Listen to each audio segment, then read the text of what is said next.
Hello and welcome to another video here on AV Forums. I'm Phil Hinton, I'm the site editor. I'm also a fully trained and qualified ISF and THX calibrator, and today we're looking at this. This is Sky Glass. It's actually the 65-inch version of Sky's TV. So exactly what is it? What are they trying to do, and how does it actually work without using a satellite dish? We're going to find out all about it in our review.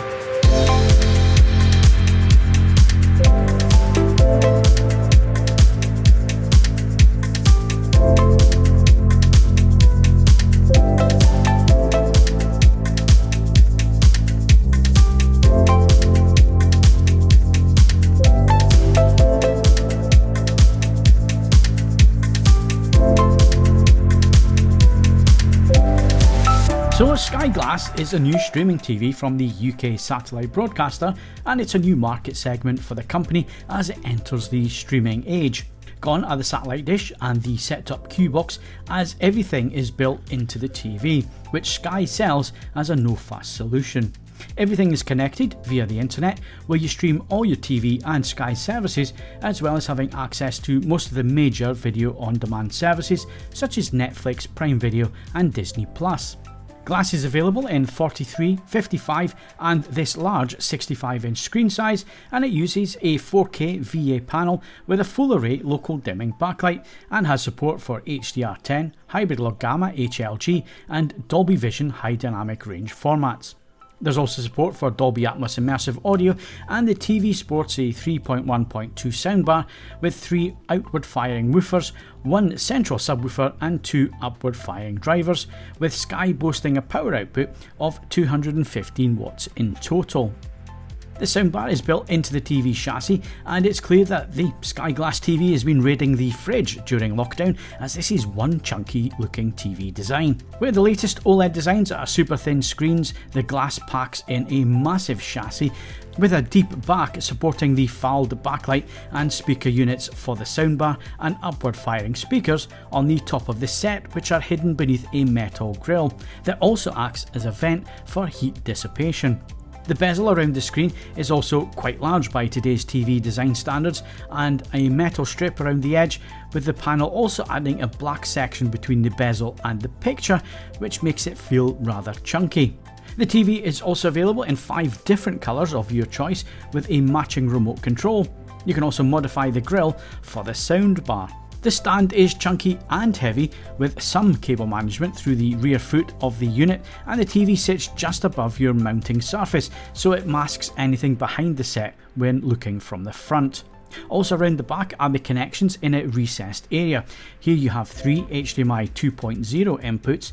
There is no ALLM, so that's automatic low latency mode, or VRR variable refresh rate, as this is a 60Hz panel. There's also no 4K 120 capability. The only HDMI 2.1 feature we do have is eARC on HDMI 2. We double checked using the fantastic Meradio 7G and confirmed that all the HDMI inputs are 2.0 and not 2.1. The other connections are an Ethernet port, USB-C and an aerial. The provided remote control is a pared down and simplified version of the current Sky Q effort. The rubberized material that's used does attract fingerprints and greasy palm marks, which can make it appear quite dirty, especially on the darker coloured units. The button layout is intuitive, with a logical design and with the most important keys within easy thumb reach. It sits neatly in the hand, and the remote supplied with your Glass TV will match the colour that you ordered. In terms of recording TV or film content, there is no storage included with the Glass TV. Instead, you have a plus button on the remote control, which adds items to your playlist. The TV then collates all of the series episodes available across various platforms accepted by the TV, and then lists them for you to download and watch in series order. There is no recording, everything is streamed on demand. The UI is also familiar to Sky TV users, especially with the Q box system, but it's also different enough to cause you some confusion on initial use. The layout is not entirely intuitive to master, and the fact that listings are not quite in the order you expect, coming from Q, it can create some frustration. You can of course use the voice commands to find what it is that you're looking for, but I'm not going to lie, I found the UI cumbersome and infuriating at times. It also wasn't just me being stupid or stubborn, my partner also found the experience frustrating at best. With this product being aimed at the wider non-techie population, I can see it causing quite a bit of trouble for users given the poor design and layout in my opinion. The other aspect of Glass TV that will appeal to some consumers is the ease of purchase, especially if you want to take advantage of the 0% interest by adding your TV to a monthly package. For all the details, you can check out the Skyglass website or our written review, but for example, this 65-inch model will cost you £1,049 to purchase it outright. Other options are £42 a month over 24 months or £21 over 48 months, and you also have to add in the £26 a month minimum for the Sky Ultimate TV package. As a proposition to converge your audio and visual entertainment into one neat TV package, Sky Glass is certainly an appealing one, and the costs do, at face value, look appealing for many different types of consumers. But what about the AV Forums reader and member? Does Sky Glass offer enough in terms of picture and sound performance to work as an all-in-one package? No. The problem with Sky Glass, in my opinion, is the fact that the bedrock of the system is a poor quality TV with poor picture quality. As such, the rest of the system, no matter how well put together it is, suffers.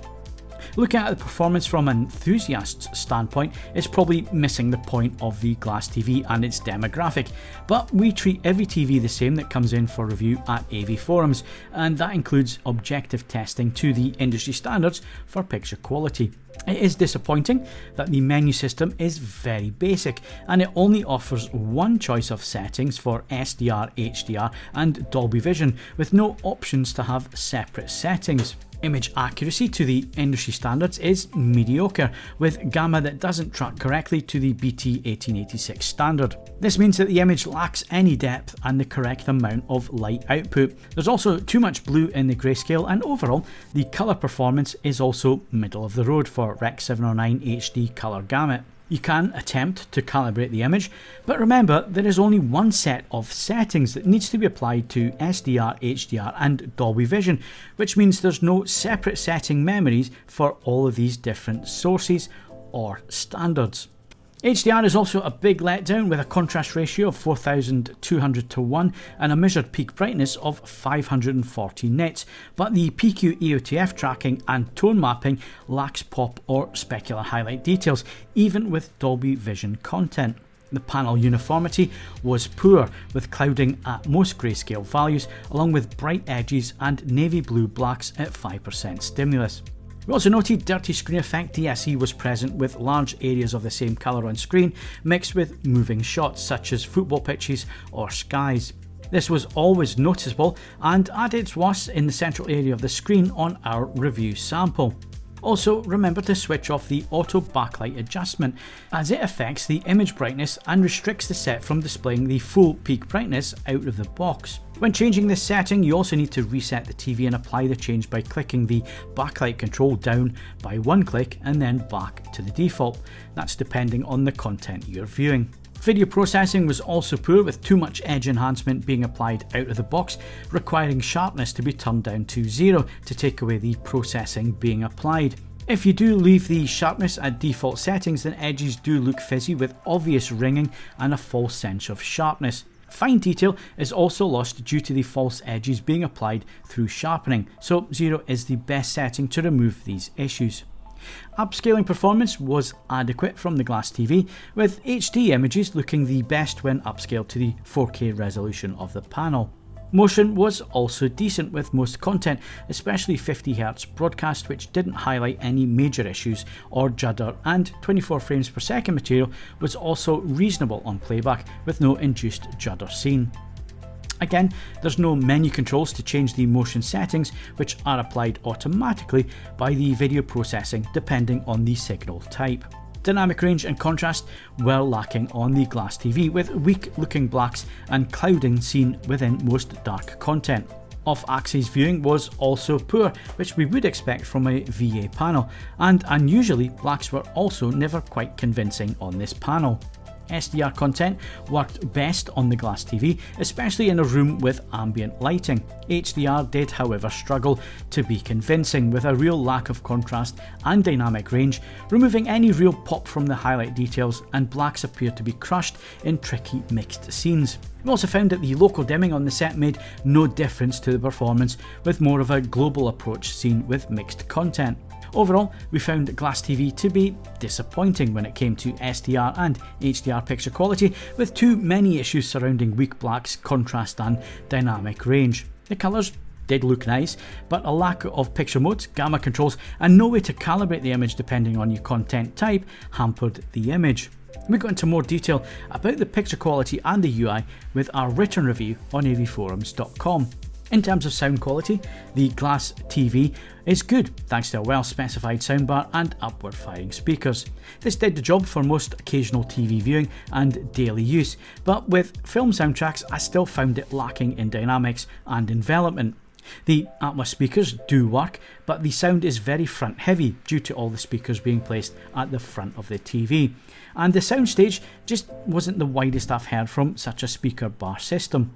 Given the poor picture performance on offer, and that Sky Glass doesn't offer anything new that other streaming services can't offer, such as 4K HDR content, I really can't recommend Glass TV to avid AV Forums members, readers or viewers. The compromises in picture performance are just too large for what is being sold as convenience and convergence, and buying a decent separate smart TV, a soundbar and adding Sky via Qbox, if you must have Sky, is still the best possible option in my opinion.